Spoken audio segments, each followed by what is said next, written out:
Love this podcast? Support this show through the Acast supporter feature. It's up to you how much you give, and there's no regular commitment. Just hit the link in the show description to support now. Selling a little or a lot? Shopify helps you do your thing however you cha-ching. Shopify is the global commerce platform that helps you sell at every stage of your business. From the launch your online shop stage to the first real-life store stage, all the way to the did we just hit a million orders stage. Shopify is there to help you grow. Shopify helps you turn browsers into buyers with the internet's best converting checkout. 36% better on average compared to other leading commerce platforms. Because businesses that grow, grow with Shopify. Get a $1 per month trial period at shopify.com/work. Shopify.com/work. This episode is brought to you by Progressive Insurance. Fiscally responsible, financial geniuses, monetary magicians. These are things people say about drivers who switch their car insurance to Progressive and save hundreds. Visit Progressive.com to see if you could save. Progressive Casualty Insurance Company and Affiliates. Potential savings will vary. Not available in all states or situations. Hey, I'm Ryan Reynolds. Recently, I asked Mint Mobile's legal team if big wireless companies are allowed to raise prices due to inflation. They said yes. And then when I asked if raising prices technically violates those onerous two-year contracts, they said, "What the f*** are you talking about, you insane Hollywood ass?" So to recap, we're cutting the price of Mint Unlimited from $30 a month to just $15 a month. Give it a try at mintmobile.com/switch. $45 upfront payment equivalent to $15 per month. New customers on first 3-month plan only. Taxes and fees extra. Speed slower above 40 gigabytes. See details.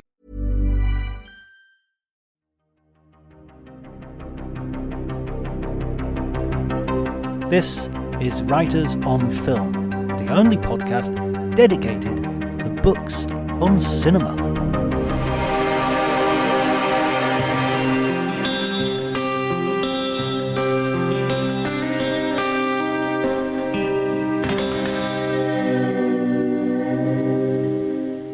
Hello everybody and welcome to Writers on Film. My name's John Bleasdale and today I am going to be talking to William J. Mann, the author of Bogie and Bacall, the surprising true story of Hollywood's greatest love affair. It's an amazing book, rich in novelistic detail about one of the most iconic couples Hollywood has ever boasted, the Amber Heard and Johnny Depp of their day, you could say. We have a wide-ranging conversation and I'm sure you're going to like it. Please remember to follow me on Twitter at Dr. Jonty, DRJONTY, and you can follow me on Threads with the same address, the same username, Dr. Jonty, DRJONTY, which is also my Instagram. And so it's all across the socials. You can do that. That would be wonderful. Remember to like, subscribe if you haven't already, and leave a review if you wish to encourage other people with similar interests to listen to the podcast. Before you do any of that, please enjoy the conversation.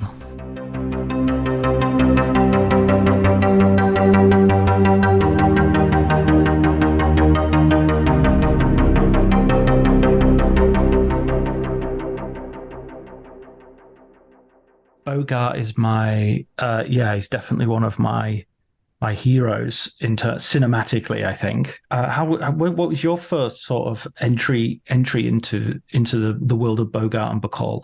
You know, I didn't approach this with a fan's eye. I wasn't. I mean, I'd seen, the Maltese Falcon and Casablanca, of course, and liked Bogart, but I can't say that he was someone that I was jonesing to do a biography about. I was more in the Cary Grant camp or the William Powell, someone like that.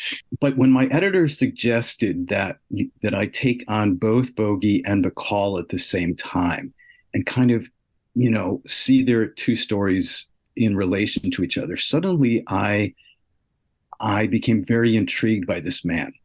And because, what I found out was his screen persona was so very different from who he was personally and how he had grown up.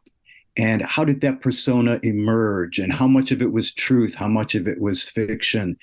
And he became much more interesting to me. And consequently, he became a much more interesting actor to me. I realized how really good he is. I mean, it's, when you go back and you look at what he actually was doing there on the screen, of course, he makes it seem so effortless.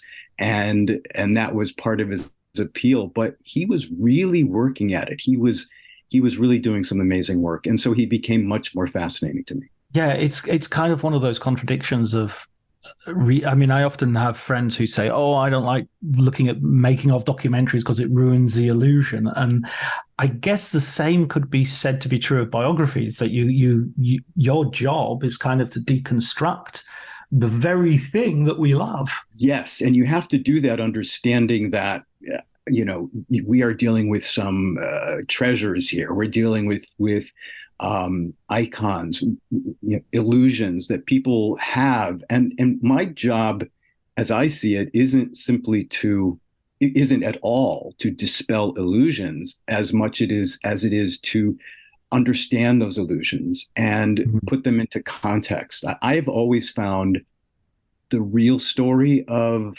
whether they of actors or of a film or a director. I found the real story is much more fascinating than the story that's sold. Sometimes there's there's truth to some of the stories that are told. I mean, I've also written about Elizabeth Taylor, who hewed very closely to her legend, but others did not. And to me, to do that, it's not an attempt to tear anything down, but to understand and I think make their stories even more interesting. If someone wants to read a book about the making of the Maltese Falcon or the African Queen, that's great and that's wonderful. My interest has always been about how did these movies and how did these actors get to where they are, and what did they tell us about the particular times they were living in, and what do they still tell us about who we are today? So that's really what I'm most interested when I'm doing a biography. And Bogart, of course, comes some distance. We see this tough guy persona, and I would always have pegged him as someone lower middle class, if not working class, as in terms of his upbringing or background from the streets, from the mean streets, and yet, of course, he comes from quite wealthy stock, quite good family, and he's kind of his first experiences of acting are sort of anyone for tennis. I mean, yeah, you say he never actually said that line, but it's that kind of role that he's doing. Yeah, and the studios wanted you to get that impression. They worked very hard to give that impression. But in the beginning, he was this handsome, debonair aristocrat who was cast in those roles. He was often the guy who woos the girl and then dumps the girl. He was the cad.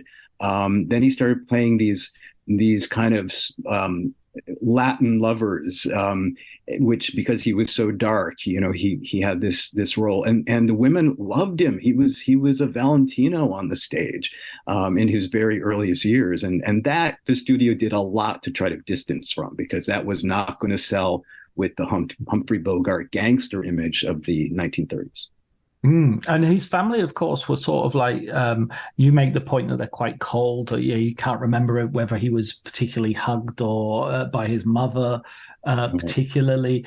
That, I mean, I don't want to get too Freudian on your ass, but that seems to, you know what I mean? There seems to be a feeling that that's where his emotional insecurity might be coming from as well. Yeah, absolutely. And, you can't avoid that. I mean, I've encountered this with other people I've written about, Katharine Hepburn, John Schlesinger, people who grew up in upper class, white, Anglo-Saxon Protestant families in that period. Almost all were treated at a distance from their parents. They were raised often more directly by nannies and nurses and governesses.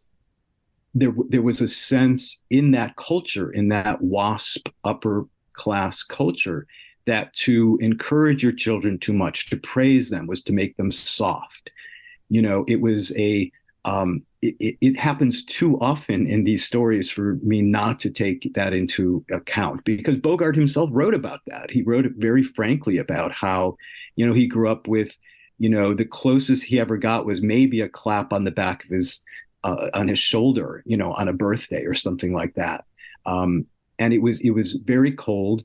very withdrawing, and then Bogart, because he wasn't performing in the way that young men of his class were supposed to perform. Not only was he getting the distance and the lack of affection, he was getting the the actual disapproval of his parents and the condemnation of his parents. So that imprinted him and was with him for the rest of his life. The toughness that will come later and will become part of his persona, encouraged by the studio department, there was an element of that of truth in that, in terms of the violence and in terms of the fact that he was always a bit of a rowdy, even though he was an upper class rowdy rather than a sort of dock fighter or something. But that starts off pretty early on. Yes, oftentimes when you're told that you don't measure up, you can either accept that or you can fight back against it. And at various times, Bogie accepted it. At times, he would fight back and say, well, the hell with you, and he'd swing a punch. He was also small. I mean, he only stood about 5'7", and he was thin. He had sloping shoulders. And often guys who are built that way, they become pugnacious because they have to be. And, so he had a lot of chips on his shoulder, and he began to drink early. So the alcohol spurred that temper, that rage. So yeah, he did have that fighting spirit. That's true with his characters, kind of a smoldering anger that could come through. So that part of the image was based in reality.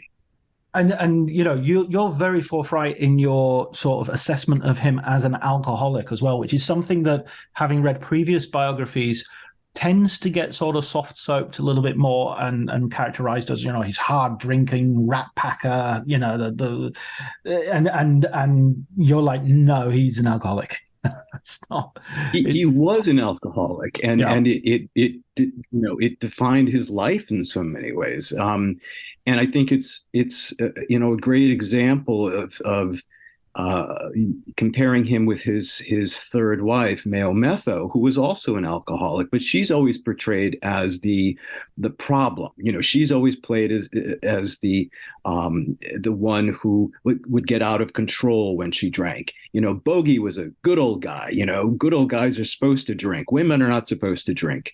And yet so many times his drinking threatened his career, there's the example one of the last times, when he was called into court because the woman accused him of shoving her. And, many, many times his career almost ended because of his alcoholism. And he never, and this is something you point out in the book as well, these were different times. There weren't interventions. There wasn't a rehab. There wasn't a culture of even talking about this or even naming it, properly. There are so many points in this book where I'm thinking about, how this wouldn't happen today, or it would certainly have a different ending if it happened today. And he would not be considered this beloved star that he's come down through the ages to us. So again, that I think that's interesting. Reading the book is you really get a feel for the Hollywood of the times as well. This isn't just about Bogart and Bacall. It's also about what Hollywood was like at that time. Yeah, it was part of the culture for men to drink and to act like that. If you didn't, you were seen as maybe being a little too prissy, or Clark Gable drank, Spencer Tracy drank. It was to be expected. Yet at the same time, when he didn't show up for work and the bosses were getting uncomfortable with the fact that he wasn't coming in, or he was getting into fights on the set, this happened. And he was, to the public, the drinking was used almost as a way of bolstering his macho star credentials. But behind the scenes in the studios, they were getting increasingly concerned with what was going on. Yeah, I mean, there's so many great stories in there. I mean, there's one that crosses over here, which was really. I don't want to spoil your book too much because people should go and read it and get these stories. But it's so rich in anecdotes. I'm sure I won't be able to. There's where sort of a journalist comes around to his house and he goes to answer the door, and then he goes back and gets a drink because he should have a drink in his hand when he answers the door, because otherwise the journalist won't see the Bogart that he's expecting. Yeah, I love that story. That's a great story. I thought that epitomized exactly what was going on here. It was a period when it was later in his life, and he was, thanks to Bacall, he was limiting his alcohol consumption, but it was now so much a part of his persona that Humphrey Bogart, who answers the door without a drink in hand, people would say, "What's wrong here?" And in fact, there were stories like that in the 1950s, the early 1950s, like, "What's wrong with Humphrey Bogart? He wasn't drunk when we saw him last time." Yeah, drinking and smoking constantly. I always think, like as a side note, I always wonder what those Hollywood people smelled like, because I mean, before the smoking ban came in the UK in public places, I used to go to pubs and your clothes would reek, everything would reek, You'd wake up the next morning and it would smell like you were still in the club. I mean, it was your clothes, it hung on you. Yeah, it absolutely, it was, yet it was seen as glamorous. I think the idea of smoke hanging in throughout a room or even on someone's breath was seen as kind of glamorous and edgy and exciting. Yeah, and I guess if everybody's smoking, nobody cares. It's just like everything. Right. It just smells like air after a while. Exactly. And you mentioned his third wife, who I remember meeting her via David Niven's "The Moon Is a Balloon," in which he has a very funny section about Bogart and Bacall and the battling Bogarts. That's what they sort of become known as. And I think what you write is a really interesting corrective in saying, hey, she was not she wasn't the baddie here, Right, or if she was the baddie, there was another baddie involved too. Right.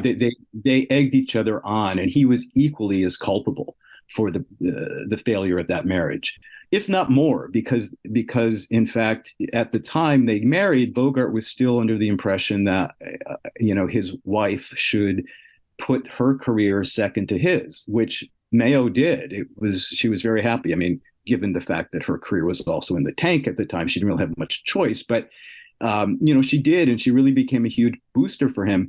And their drinking became legendary, but it wasn't as if the stories are always positioned as she's the one assaulting him. When I interviewed some people, they said, what, he was swinging at her too at times, and that's sad to say, but that was the fact. It was there's an awful lot of misogyny in Bogart's story, and especially true when it comes to Mayo Metho, that she somehow was this monster. John Huston took joy in humiliating her in his memoir.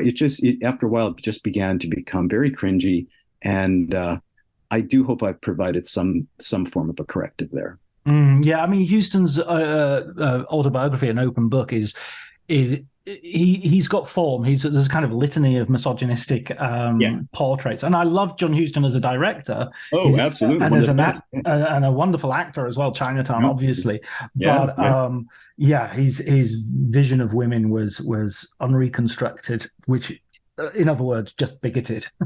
Yeah, absolutely. And Howard Hawks, the same thing. I mean, it's these directors who today probably would have been called out by the Me Too movement, and rightfully so. And yet you can't take away from the fact that their work, it's brilliant. But I also think we have to understand who these people were at the same time. Yeah, I think we've got to get rid of the dichotomy of cancellation, which I don't think even necessarily exists as much as people worry about. I mean, I come from a literature background, so I'm kind of used to reading anti-Semites and racists, and you can't avoid it when you're a historian or literary historian or a social historian. It was there: racism, sexism, homophobia. That was part of the culture, and it's there. And I think rather than try to cancel the people, cancel John Huston, for example, show the films, but then talk about who he was, and where do we see this in their work if we do. And I think, yeah, absolutely, we need to tell the full story, which is what I do with my work. I tell the full story, rather than trying to tear anybody down. I just say, hey, here's the reality. Here are the facts. Now let's take a look at their work and their life and make sense of it. Yeah, I think it's interesting as well because I have so much admiration for Bogart as an actor and as a legend, and also sort of politically, I feel there are moments where I really align with him. But you've got to get away from these buts. You've got to start using ands as a conjunction. It's got to be like, sure, right. He was an alcoholic and violent and a Democrat and a great actor, not but right. As if there's some sort of like we're making some sort of equation.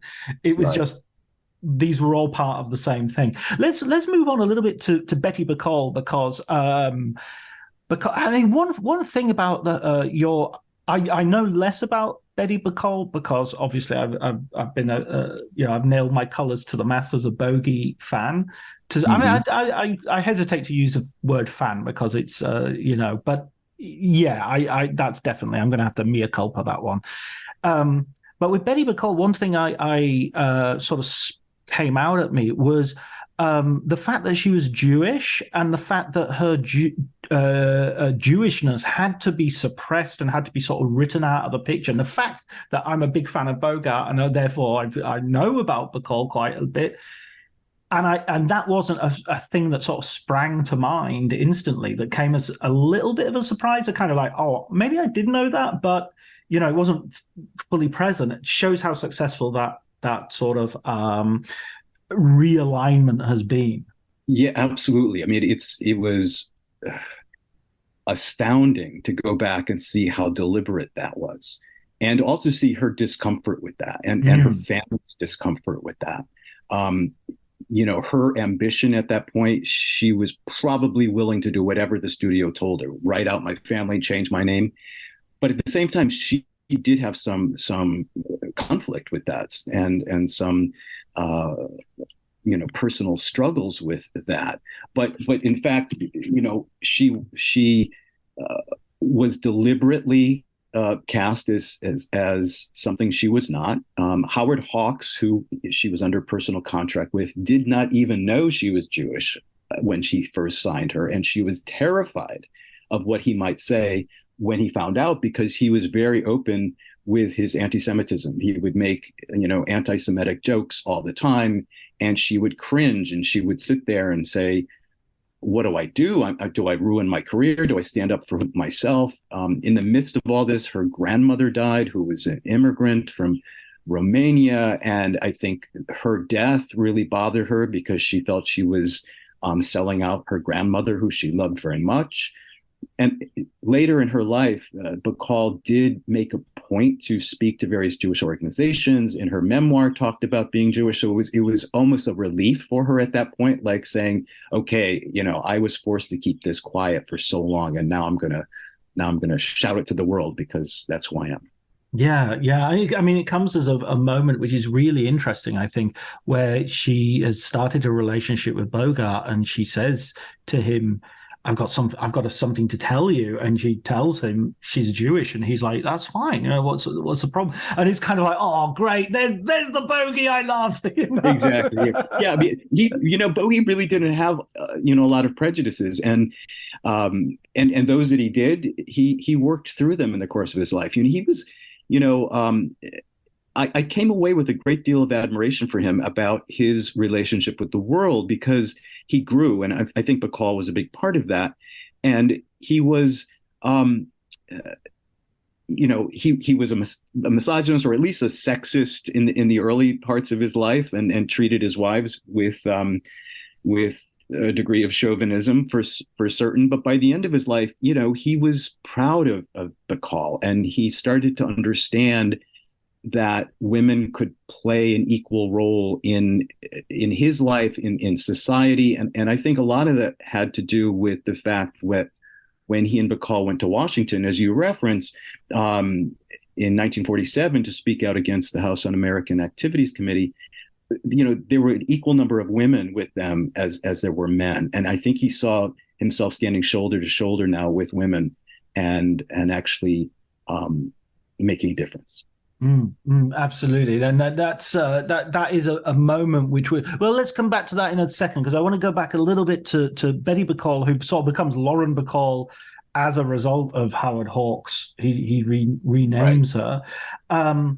But the other thing that strikes me is how young she is, and that's something you underline, that she's going through all these really difficult phases, having to negotiate dangerous men who have records, are on the record with being quite predatorial in their hunt for young women and sex, and she has to negotiate all of that, and it's really the unlikeliness of it really comes out in the book. Yeah, she became brilliant in how to deal with predatory men, and I think that was largely because she had a lot of experience with that in New York. She was this ambitious young woman, very pretty, very statuesque, who figured out, okay, I can get this audition because this man finds me attractive, but now how do I keep it at this level of professionalism and not let it go any farther? And I really think she was successful with that, because she kept her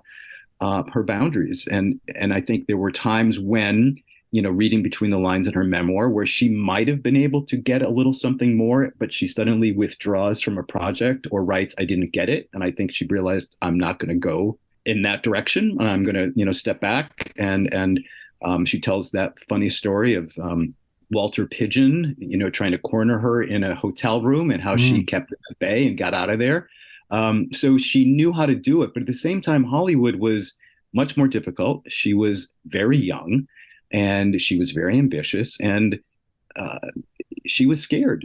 She confided to friends that she was scared of. Not only was she scared of Hawks finding out that she was Jewish, but she was scared that he would put the move on her. And she was encouraged at times to go spend some alone time with him in his office, and she never did that. And part of the reason I think she hooked on to Bogie so quickly during the making of To Have and Have Not was because, okay, I'm safe here. This guy is not going to make a move on me. And well, he eventually gives her a kiss, but she knew that he was not predatory in that way. That was another thing about Bogie that really came through, is that he was not someone who made passes at his leading ladies. He there was never any kind of unwanted sexual advances on women that he worked with or on the set. Tended to be faithful to his wives for the most part.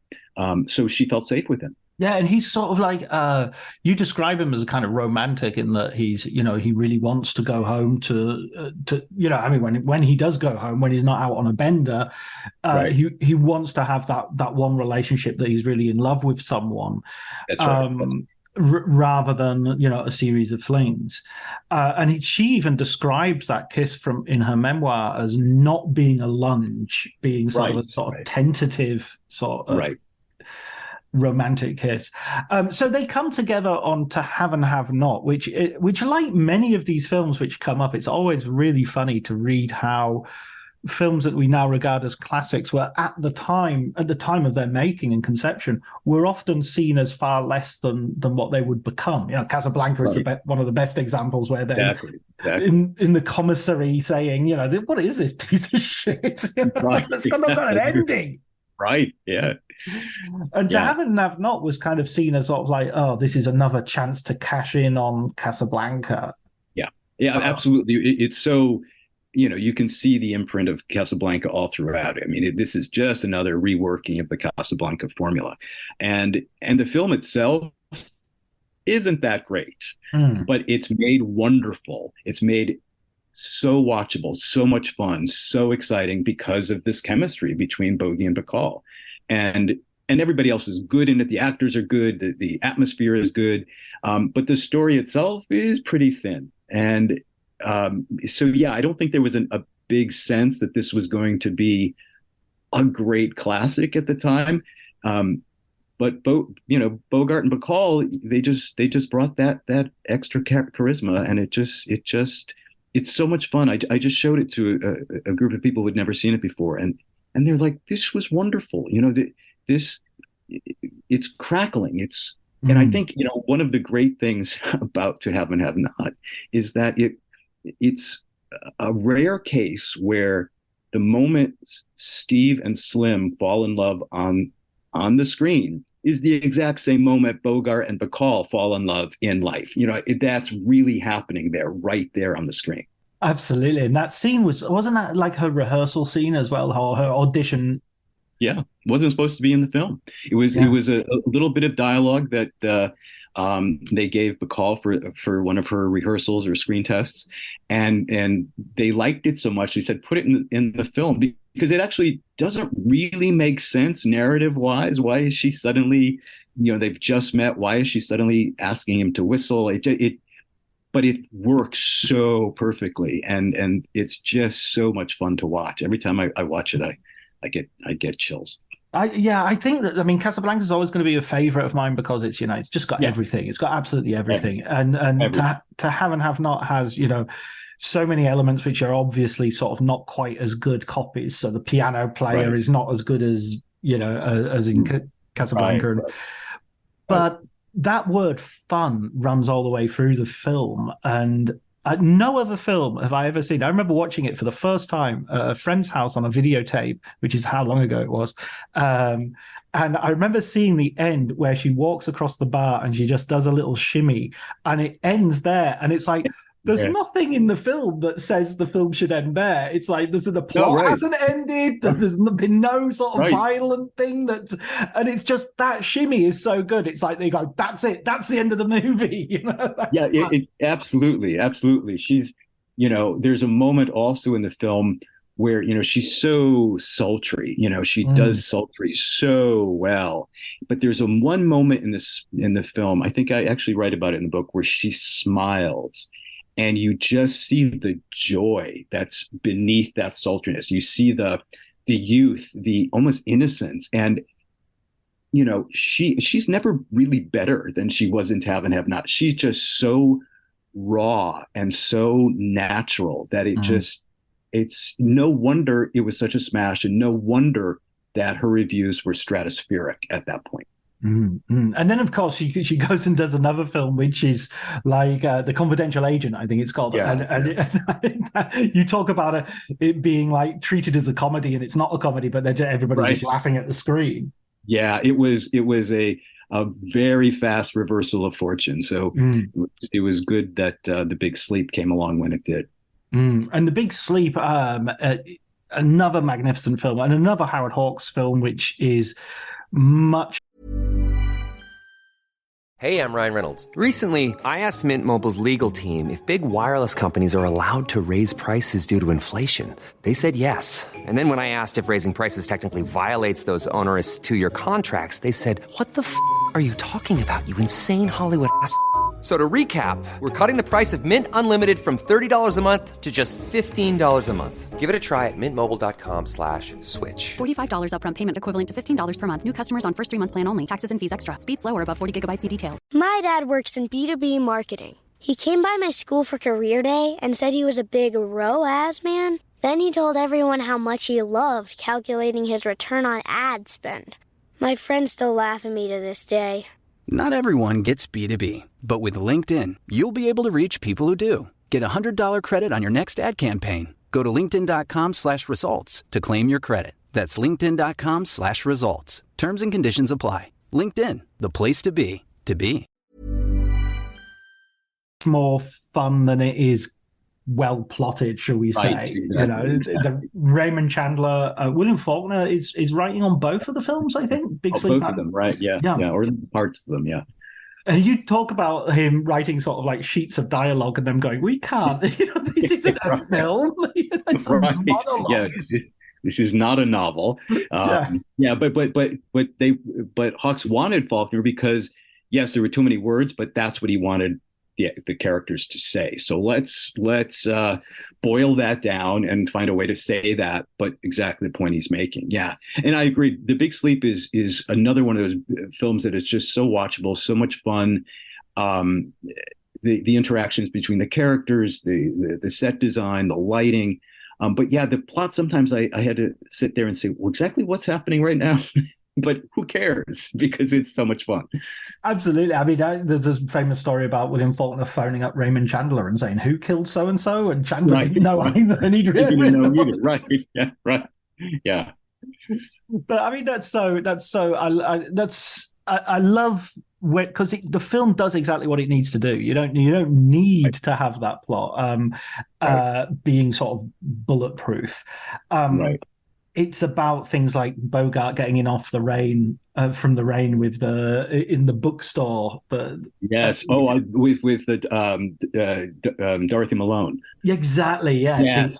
Yes. She's what a scene. Yeah, what a scene. And let's pull the blinds down. It's so evocative. Yeah. Yeah. I think that's a birth of a Hollywood cliche. That must be one of the first times you've had that sort of taking the glasses off the girl and suddenly realizing she's pretty. Yeah, right. Yeah, she was a knockout. Right, exactly. I love that film. It's such a wonderful.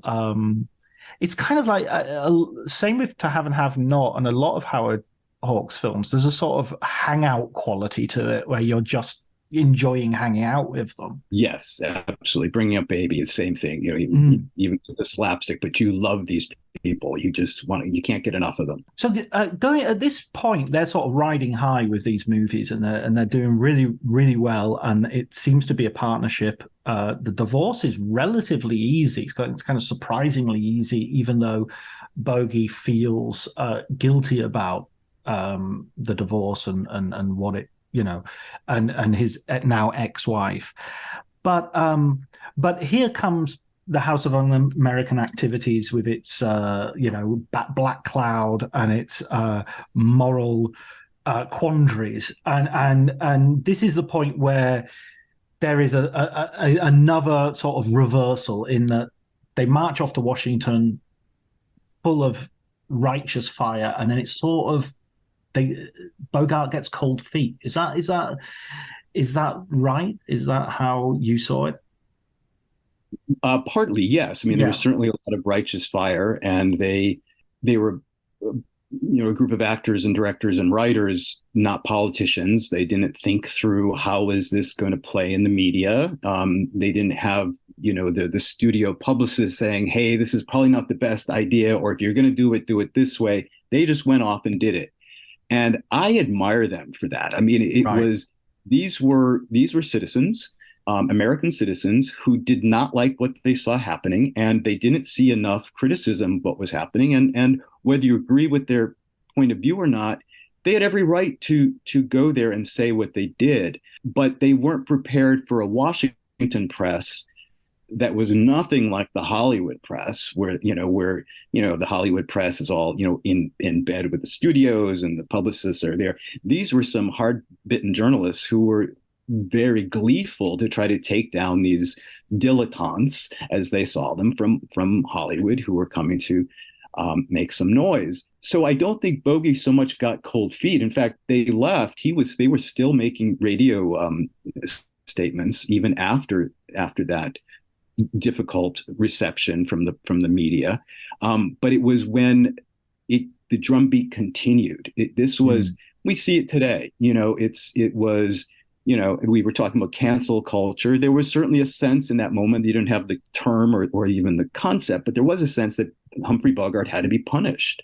He could not get away with doing that. So you see the criticism just mounting and mounting and mounting. So finally, he has to say, "Well, look, if there are communists among the Hollywood 10, well, they of course should be punished for that, or they should be singled out for that. But I went to defend the cause, and every time he tried to defend their actions, he sounded more slippery and more trying to work his way out of it, to the point where eventually, of course, he pens that piece in photoplay saying, I am no communist.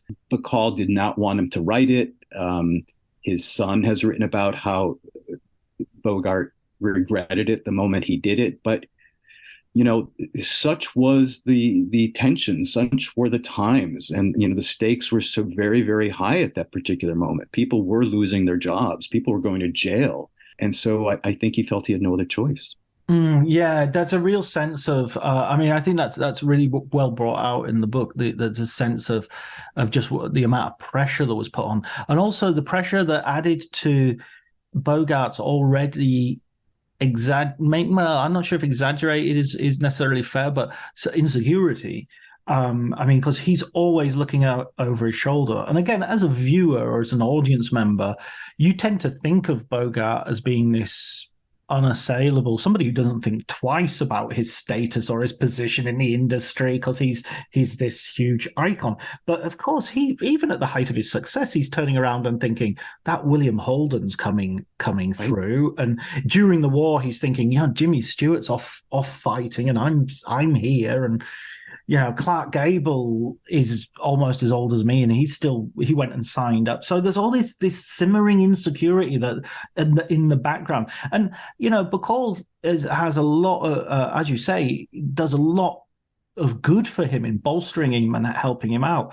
But even there must be some sense that, there's a huge generation gap, and he's got this young wife that is he going to live up to his legend with her even? Yes, there was an incredible fear that he was going to lose her to a younger man. Yeah. And today we look at an age difference of, she was 20 when they were married. He was 45. So that's a 25-year age gap. And we rightfully ask questions about it. Love knows no age. So I'm not trying to say that these relationships can't work, but they do come with challenges. And as Bacall and Bogart, as their marriage continued, and as she got into her early 20s, and she's suddenly, in the prime of her life, she's vital and she's exciting and she's still beautiful. And he's getting older and sicker and more frail. Yeah, he became very insecure about that. In fact, a number of people said that his greatest fear in that period was that he was going to lose her. And of course, there were moments where she was moving away from him sexually and or at least romantically, emotionally. We don't know if there was a sexual infidelity, but we do know that there was an emotional infidelity on both their parts, but mostly with her. And that was very, very frightening for him, the idea of losing her.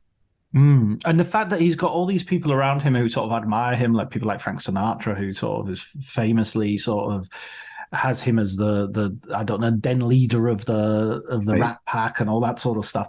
And yet, oh God, I don't know if I'd want Frank Sinatra as an enemy or as a friend. I'm not sure which would be worse. Yeah, I agree. Yeah, he was a bit of a snake in the grass there, I think, especially towards the end. Sinatra did admire Bogie, so that's why my gut tells me that the friendship with Bacall, while Bogie was still alive, remained that. But I think there was an incredible amount of flirtation nonetheless, and a lot of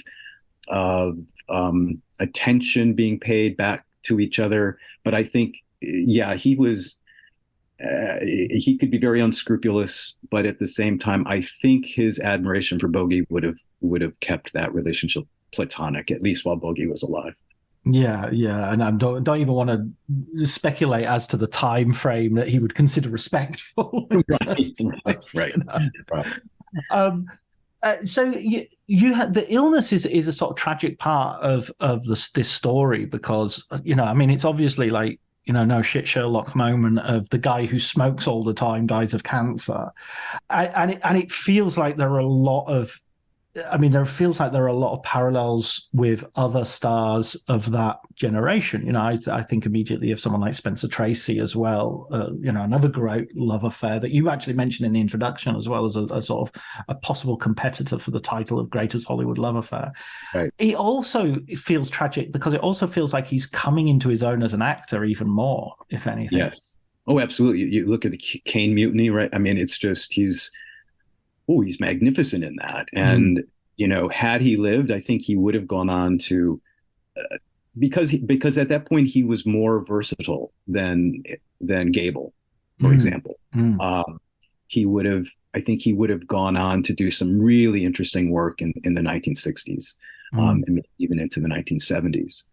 So yeah, his loss was really felt, and yet at the same time, I think his illness, in some ways, provided the closure for so many things in his life, and in his marriage. So it's, you know, obviously he would have much preferred to live, I'm sure, and we would have much preferred to have him live. But I think during that illness, there was some sense of closure with some of those long-term issues that he'd been struggling with all his life. And when you see him, I mean, one other film I just need to mention is as proof of his status as an actor, above and beyond creating the Bogie image, if you like, is The Treasure of the Sierra Madre, which is a real step out. And I also want to mention at the other end of his career, right near the start of his career, certainly as a leading man, The Black Legion, which I think is a really underrated film, in which he definitely is not playing Humphrey Bogart. He's playing a character, you know. Right. Oh, I agree on Black Legion. It's phenomenal what he is able to do in that film. And I also think, you know, it's also a film that helped shape his political views, I believe. And he is creating a character that is, you know, goes from sympathetic to absolutely evil, complete evil, and yet he's so fascinating, so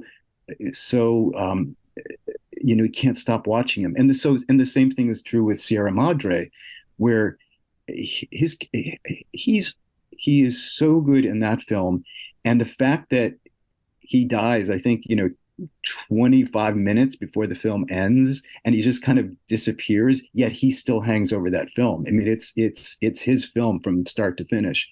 As good as Walter Houston is, but at the same time, Bogart could be really scary on film. Even in you know, some of his last films, he could be very scary because he, you know, Petrified Forest, he knew how to project evil, but with this kind of strange core of humanity underneath it all. And that's, I think, what makes his portrayal so compelling, because you're terrified, but at the same time, you recognize this person as being a human being, and perhaps that makes it even scarier. Yeah, it was much more credible. You know, I even like his horror film. I know he wasn't a fan of that, and he felt it was ridiculous. But right. I'll watch anything with him in, and indeed have. So then, following his death, you have sort of a difficult moment for Lauren Bacall, in the sense of, you know, she has a long afterlife. And it's interesting. I think you mentioned this near the beginning of the book as well, that, you know, even later on when she's getting her Oscar, she's burnishing this legend of her and Bogie, really to the detriment of kind of her own much longer life and her, you know, her children to some degree as well. Right. Oh, absolutely. I think Bacall realized after Bogie's death that this was always going to be the defining aspect of her life. This relationship was going to be it. You know, there wasn't going to be a second relationship that, you know, she could find something with. And I think for a while she hoped that her career might bring her to a level where she was Bogie's equal, and that she could have done a career after his death. But in fact, the disastrous relationship with Frank Sinatra, her falling out with many of her Hollywood friends. She flees Hollywood, goes first to London, then to New York, and tries to find herself, tries to find a new way forward. And she is somewhat successful in that. I mean, she does win 2 Tony Awards for Broadway, but I also think she realized that, okay, well, part of my legacy, part of my persona is always going to be as one half of Bogie and Bacall. So why not take charge of that image, that legend, and make it exactly what I want it to be, because that's what I can leave behind. And she's very industrious at that. She works very hard at burnishing that legend. And as I've said in the book, unlike many Hollywood legends, there's mostly truth in the Bogie and Bacall legend, but she just makes sure all those little parts, it's a little too messy. She makes sure those get burnished out. Yeah, there's a real sad episode where her dog dies, I think. And and she sort of she thinks, I've got to be with Bogie but he's out drinking with a pal. Right. And as you say, it's very interesting that she doesn't leave that episode out, even as she's sort of skating over what is obviously a very cruel and traumatic moment for her. Right. And there are many moments like that. And she, her memoir, at least her first one, is really, really an unusual Hollywood story, because she's very candid, and so much is said between the lines. And part of my job was to read her memoir and say, okay, what's she actually saying here? What's between these 2 lines, without reading into them, but understanding that she is telling us more than what's simply on the page. And not a lot of stars do that. It's all fluff but she really does try to tell the truth. But it's notable what parts she includes like that. So that's important. But it's also interesting when she doesn't include certain things, like the fact that her uncles did not come to their wedding. It was something that clearly indicates that they were not happy with the marriage. And that's something that she needed to iron out of the legend. Yeah, absolutely. And going on with her, I mean, how many marriages does she have afterwards? She marries Jason Robards. Just Jason Robards. And she knows how to pick him. No bloody alcoholic. Right. And exactly. And partly, I think she thought, well, I've dealt with Bogie's alcoholism, I can deal with Jason's. But Jason was, an incredible actor, but he was never Humphrey Bogart. And so I think, she found that this is not somebody that I can manage. And the relationship just was simply never that deep. He didn't want to get married. He did, right. I don't want to say she tricked him, but right from the start, he didn't want to get married, and yet he did. And they had a child, and he was not happy. Whereas Bogie was very happy to be married. It's almost like, she was, I mean, even with, it's a little bit like in Once Upon a Time in Hollywood, when, Steve McQueen watches Sharon Tate dancing with Roman Polanski and Jay Spearing and says, she's definitely got a type. It felt like that. Jason Robards and absolutely type. Craggy faced. She definitely had a type. I mean, I love Lauren Bacall's sort of becoming this grande dame and becoming sort of, she has that wonderful cameo on The Sopranos when she, and she seems to enjoy sort of playing with her role, even though she's also very much committed to, as you say, sort of retaining and burnishing that legend. A little bit like a band which is quite happy to play its greatest hits. It doesn't need to play any new material, That's a great analogy. Yes, I think so. And she was very happy to talk about Bogie. And one of the things that I realized early on, I mean, and her son Stephen wrote about this in his book, and I talk about it.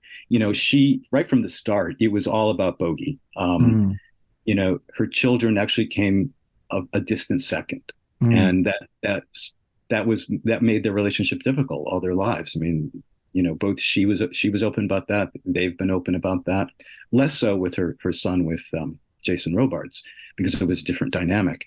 But Yeah, and I think for a moment after Bogie died, she tried to get away from that. I'm not going to make Bogie so central in my life anymore, but it was inevitable. She couldn't get away from it. Yeah, yeah, and I mean, she was so, even when he died, she was still so young. She had still so much time to live. Yeah. But it's maybe fascinating to us as drawing back a little bit and looking at this idea that you have as a sort of subtitle of your book of this famous Hollywood love affair. I think we are fascinated by this crossover between real life and fiction. That this moment, I mean, we see another love affair that you mentioned, Richard Burton, Elizabeth Taylor.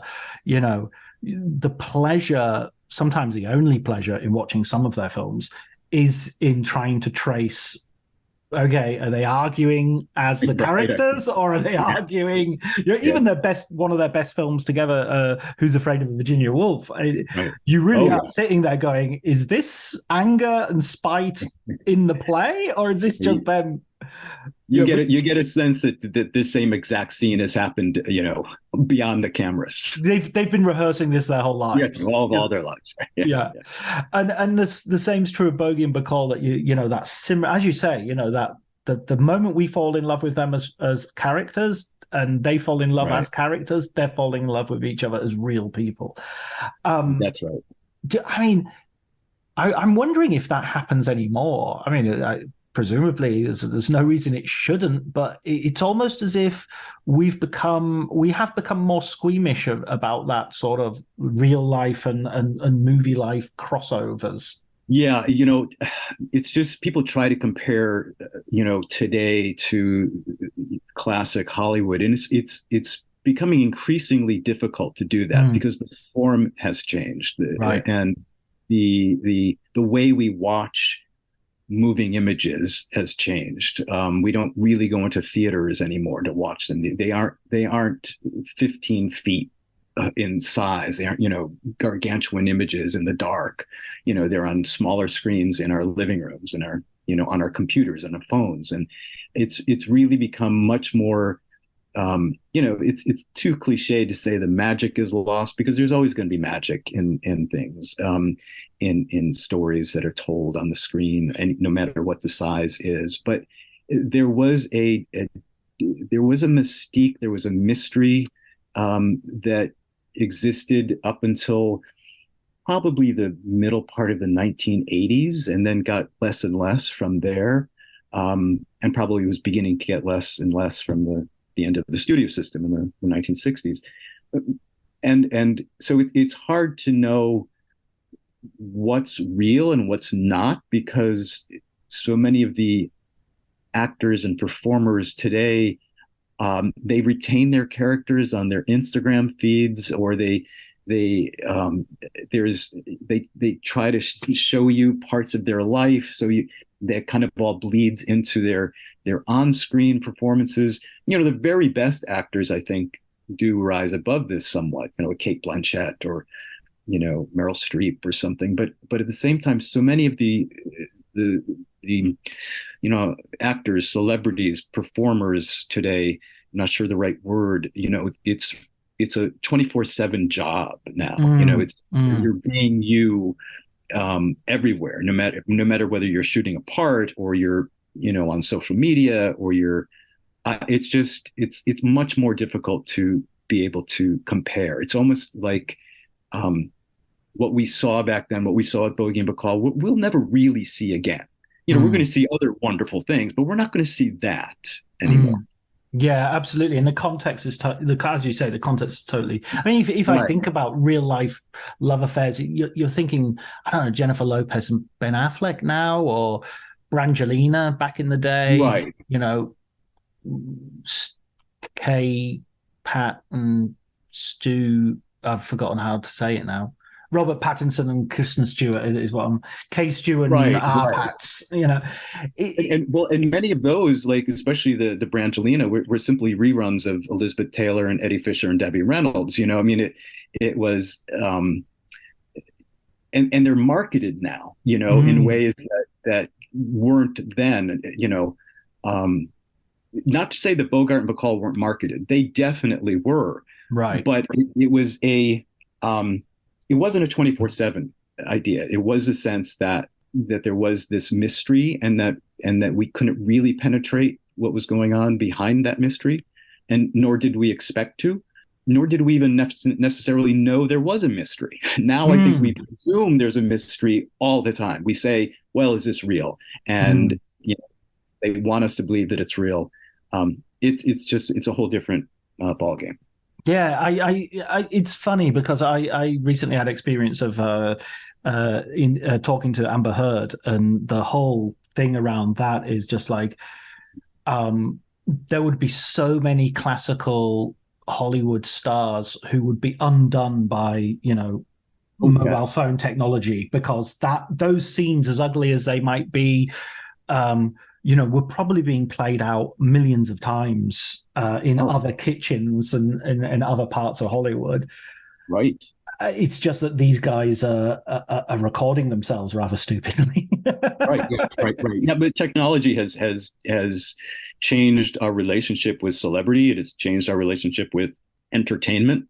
The line between what is entertainment and what is not is very thin, and it's why I say, and people say, oh, will you ever write a book that's about Hollywood in the 2000s or 2010s or something? I say, oh, absolutely not. Because it's a world I don't recognize. I can't imagine what I would possibly have to say. Yeah, absolutely. That's another generation. There's a William Mann Jr. who can do that.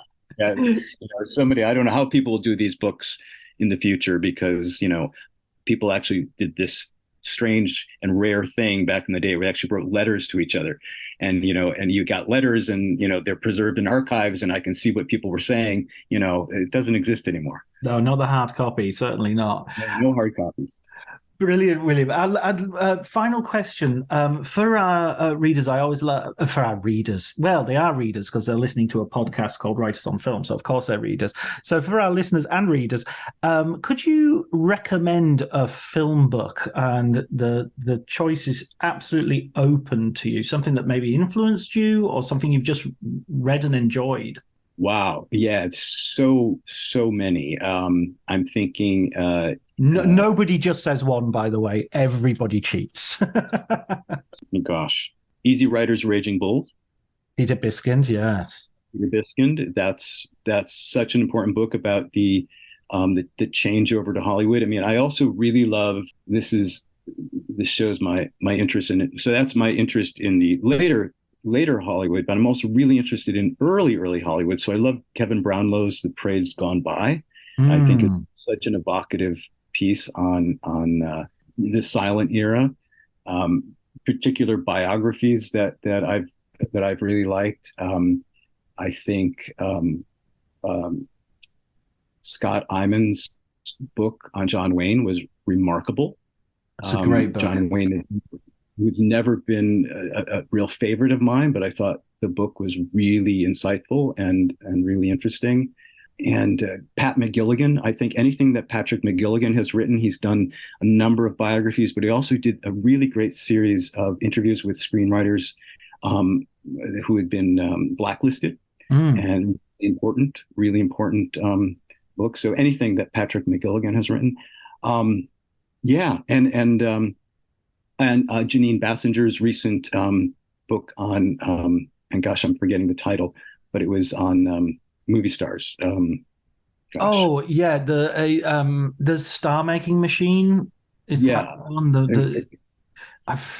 She did it with Sam Wasson. Oh no, well in that case it's called Hollywood and Oral History.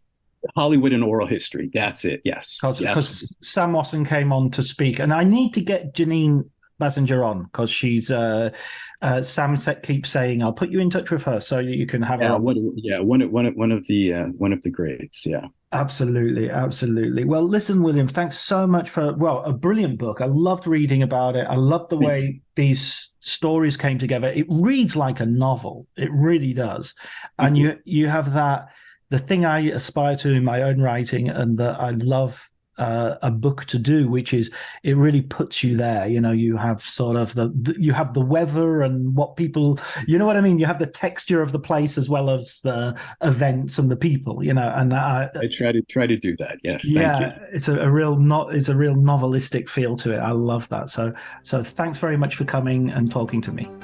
It's been delightful.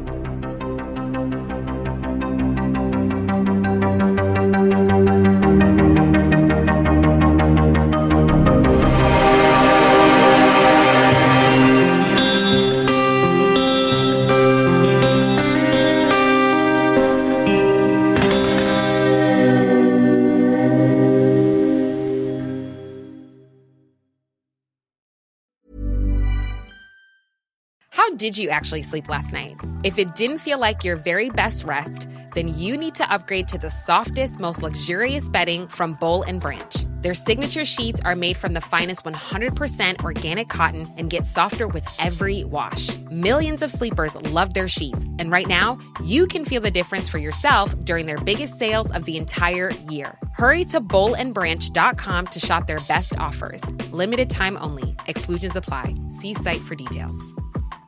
1-800-Flowers.com knows that a gift is never just a gift. A gift is an expression of everything you feel and helps to build more meaningful relationships. 1-800-Flowers takes the pressure off by helping you navigate life's important moments by making it simple to find the perfect gift. From flowers and cookies to cake and chocolate, 1-800-Flowers helps guide you in finding the right gift to say how you feel.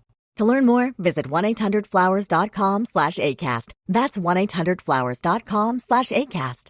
My dad works in B2B marketing. He came by my school for career day and said he was a big ROAS man. Then he told everyone how much he loved calculating his return on ad spend.